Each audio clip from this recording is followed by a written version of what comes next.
The Pacific Institute looked at how much water a typical Californian uses in the ways you might expect, bathing, washing clothes, and drinking. But they also looked at how much water it takes to produce the items we consume. And all of that combined makes up our water footprint. Heather Cooley, co-director of the water program for the Pacific Institute, joins me via Skype. Heather, why did you look at our water footprint in such broad terms?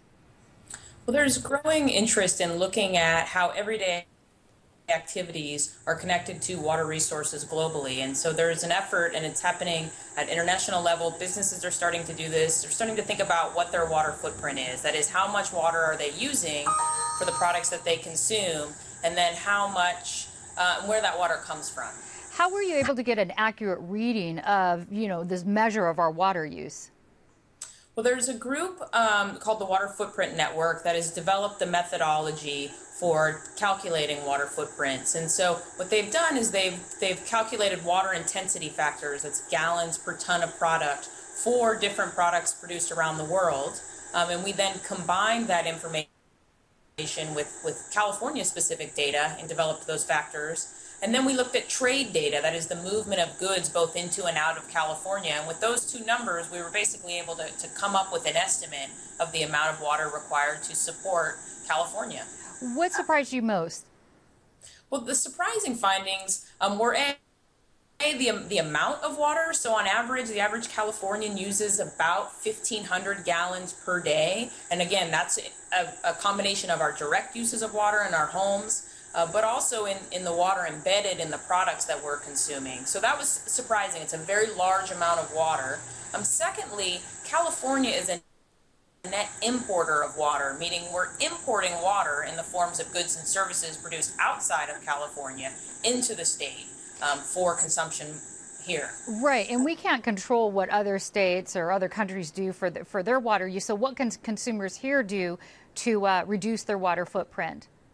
Well, a lot of our water footprint, our personal water footprint, is driven by agricultural products. And so that's looking at the foods that we're eating, and also the industrial products we're using, phones, cell phones, those sort of things. What we can do on a personal level is reduce the amount of our consumption and shift towards some of the less water intensive products, including moving away from sort of meat and dairy products. Those meat and dairy products tend to be very water intensive. All right, and then how can businesses or policymakers, what would you like to see them do with this research? Well, both businesses and policymakers, and some are already starting to do this, to look at their water footprint, to look at not only the size of it, how many gallons per day, but also look at where their water is coming from. And what that then can start to tell us is how vulnerable are our water, or how vulnerable are our products that we're consuming, how vulnerable are they to water supply constraints in other part of the world. So how would droughts in, for example, the Midwestern United States or in China and Mexico, how would that affect us, and what can we do to try to minimize or mitigate that impact? All right, Heather Cooley with the Pacific Institute, thank you so much for talking with us.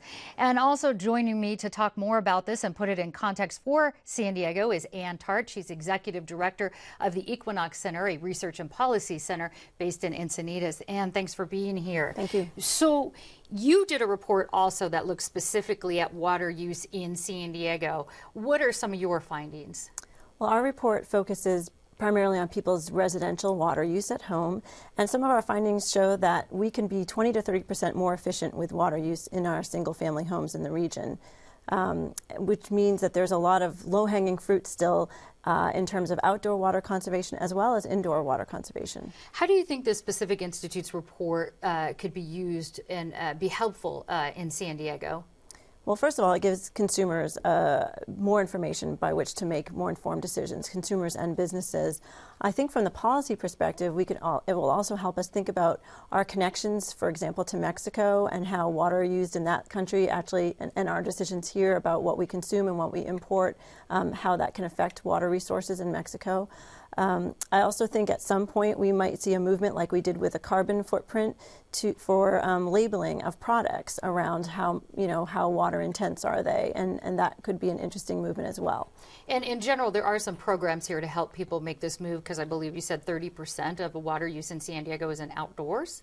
Yeah, it's higher than that, actually. I think it's around 50%. okay. Yes, and so yes, there are programs that help people switch over to more efficient irrigation technologies for their landscaping, incentives and rebates for switching over to more efficient clothes washers and toilet technologies and all kinds of other options. All right, so there's help available. Ann Tartre with the Equinox Center. Thanks so much for talking with us. Thanks for having me.